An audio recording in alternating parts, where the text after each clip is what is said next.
days in the church. We didn't go very often, and whenever we did, I absolutely hated it. From a young age, I just kind of resented it. I don't even necessarily know why, but it carried on as I grew up. And anytime I heard anything about God, about church or Jesus, I just felt uncomfortable. I wanted nothing to do with it, and I think it came from a problem with just fear. I was just intimidated by church, by the idea of God, the Bible, all of it. I just didn't understand any of it all either. And it wasn't until the summer going into my freshman year that we began going to First Baptist here in Shoto, and that really changed everything. We immediately fell in love with it. Our whole family did. I developed lots of relationships. I began to learn more. And after about a month or two, I was saved one Sunday morning. And that Sunday morning, it was during the invitation. I felt something I'd never felt before. It was just this urge, this like need to walk up there to the front. I hesitated a lot. At first, I was worried about what everyone would think, all that kind of stuff. But I eventually got over that. And I took that one step, and all that fear just immediately went away. I got up there that morning and gave my life to Christ and accepted Him as Lord and Savior. And then I was baptized a couple weeks later.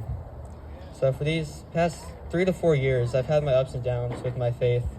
I've dealt with doubt, I've dealt with struggles, I've dealt with laziness. But my faith has never been tested like it was this past year.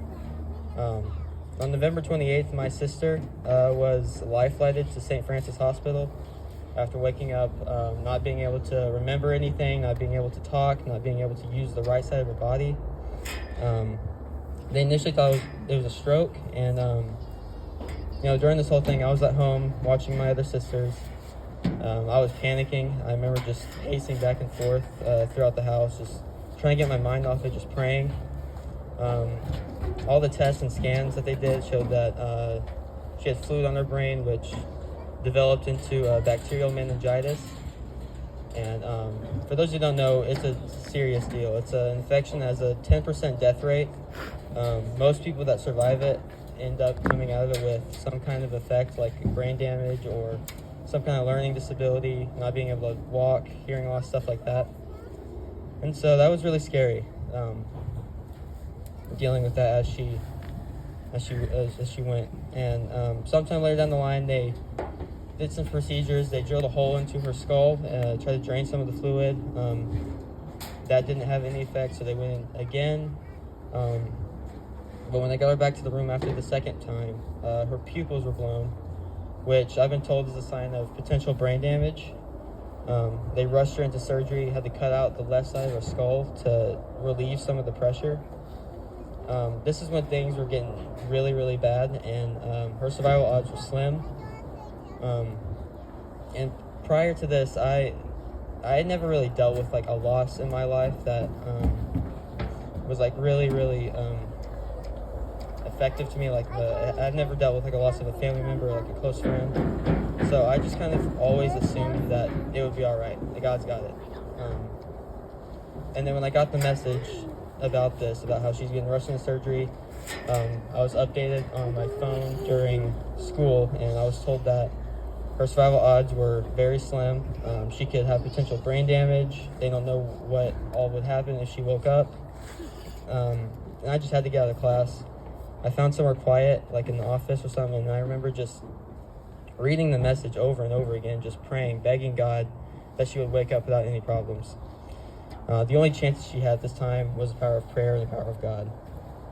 There was a point where all of our friends and family and many other people in the community got together at our church, and we all just prayed. We all prayed for Kaylee, and within 30 minutes, we got a video of her sitting up and lifting a cup up to her face. Within 30 minutes of all of us praying, that happened, which was absolutely insane. She had spent 17 days in ICU, they were trying to get her back to stable, and eventually she did. I mean, there's lots of other smaller issues that went on during the whole thing, but God took care of all of it. There got to a point where she was fine enough to be moved to a normal room, where she was learning to walk, eat, and talk again. And after that, she was moved to inpatient rehab, where she was supposed to stay for a minimum of 2 months. She was supposed to be there for at least 2 more months. And 10 days later, she walked out of the hospital with a walker and came home that day. God worked so many miracles throughout this whole thing. He was with us the whole time, at the hospital and at home. Afterwards, she had tons of therapies to go through, treatments she had to deal with, and she eventually got the surgery, got a piece of her skull back in. And that summer, she began participating in Summer Pride and was back on her feet, was back to doing all the things she was doing before. She was in the hospital for about 5 weeks total, which should have been about 3 months. So God worked miracles in every situation there. And during the whole thing, I remember just trying to stay busy, distracting myself from what was going on. But you can only do that for so long. Sometimes my mind would get to thinking, what if she's not able to talk, or not able to walk ever again, or what if she doesn't even wake up? And it was just, during these times, it just absolutely terrified me, and I just prayed. There was nothing else I could do. I never felt more powerless in my life, and that is something that was very scary. I still had all my responsibilities. I had to watch my sisters. I had to make sure they were good. I still had school every day. I was filming basketball games and just trying to distract myself with all of that stuff. But going day to day, school, back home, with nothing but faith that she would be okay. And when that's all that you have is faith, it really shows whether you have it or not. And prayer is so powerful. It is so powerful. I hear some people talk sometimes about, if God was so real, why isn't he doing, all the crazy things he did, like we read in the Bible, all the stories. I can tell you from these past 3 or 4 years since I've been saved, and I'm sure many other people here can too, God still works miracles to this day, every day. I live in a room right next to one, and she is out here somewhere tonight. God still works miracles. Just to end it all, I just want to challenge y'all, just no matter what situation you're going through or what someone you know is going through, it doesn't matter how big the situation is, how small it is, just pray about it. Just pray about it. Tell God what's going on, just wait for him, see what he does in your life through the situation, just pray about it. I'm going to close it with that, and I just want to thank y'all for listening. Pass it back to the band.